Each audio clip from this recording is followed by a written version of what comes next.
കട്ടപ്പനയിലെ നിക്ഷേപകന്റെ ആത്മഹത്യയുടെ അന്വേഷണം ക്രൈംബ്രാഞ്ചിന് കൈമാറും. ആത്മഹത്യ ചെയ്ത സാബുവിന്റെ കുടുംബത്തിന്റെ ആവശ്യപ്രകാരമാണ് നടപടി. സാബുവിന്റെ ഭാര്യ അന്വേഷണം ആവശ്യപ്പെട്ട് ആഭ്യന്തരമന്ത്രിയെ സമീപിച്ചിരുന്നു.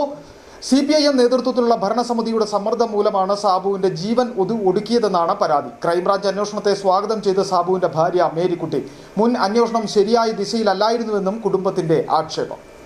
അന്വേഷണത്തോട് യാതൊരു യോജിപ്പുമില്ല. കാരണം കുറ്റപത്രത്തിൽ പറഞ്ഞിരിക്കുന്നത് അതായത് അവരെ സ്വകാര്യ വ്യക്തികളായിട്ടാണ് പരിഗണിച്ചിരിക്കുന്നത്. അതായത് അവർ ഔദ്യോഗിക പദവി ഉണ്ടായിരുന്ന സമയത്ത് നടത്തിയ ഒരു കുറ്റകൃത്യമാണ്. എന്നാലും അവരെ സ്വകാര്യ വ്യക്തികളായിട്ടാണ് അതിനെ പരിഗണിച്ചിരിക്കുന്നത്. അതുപോലെ തന്നെ ആത്മഹത്യാ പ്രേരണ എന്നൊരു വാക്ക് പോലും അതിനകത്ത് എഴുതിയിട്ടില്ല.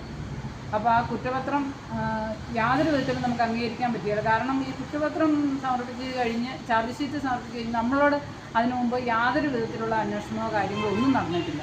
ആദ്യം മൊഴിയെടുക്കാനായിട്ടൊന്നും വന്നതല്ലാതെ വേറൊരു കേസ്, അതായത് ഞാൻ ആ ഓഡിയോ ക്ലിപ്സ് കൊടുക്കാമെന്ന് പറഞ്ഞിട്ട് പോലും അത് സ്വീകരിക്കാൻ പോലും അവർ തയ്യാറായില്ല. ഓഡിയോ ക്ലിപ്സ് മൊബൈലിലുണ്ടല്ലോ, അതിൽ നിന്ന് ഞങ്ങൾ ശരിയാക്കിക്കൊള്ളാമെന്ന് പറഞ്ഞ് ചാർജ് ഷീറ്റ് സമർപ്പിക്കുകയും ചെയ്തത്.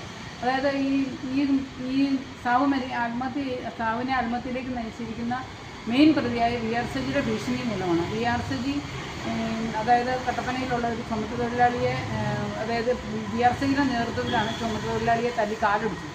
അങ്ങനെയെല്ലാം സാവിന് ഒത്തിരി കാര്യങ്ങൾ ഒരു പേടിയായിരുന്നു. VR സജി എന്ന് പറയുന്നതേ പേടിയായിരുന്നു. അപ്പോൾ പുള്ളിയുടെ ഭീഷണി മൂലമാണ് ഈ സംഭവം നടന്നിട്ടുള്ളത് 100%. കാരണം രാവിലെ തൊട്ട് വൈകുന്നേരം വരെ ആ പാവത്തിനെ ഉപദ്രവിക്കുന്ന ഓഡിയോകൾ നമ്മുടെ കയ്യിലുണ്ട്. അപ്പോൾ അതൊന്നും നമുക്ക് ഒന്നും ചെയ്യാൻ പറ്റിയില്ലല്ലോ എന്നുള്ള ദുഃഖമാണ്. നേരത്തെ മുഖ്യമന്ത്രിക്ക് പരാതി കൊടുത്തു, എല്ലാവർക്കും പരാതി കൊടുത്തു, പക്ഷേ അതിൽ നിന്നൊന്നും നമുക്കൊരു യാതൊരു ഇതും കിട്ടിയില്ല.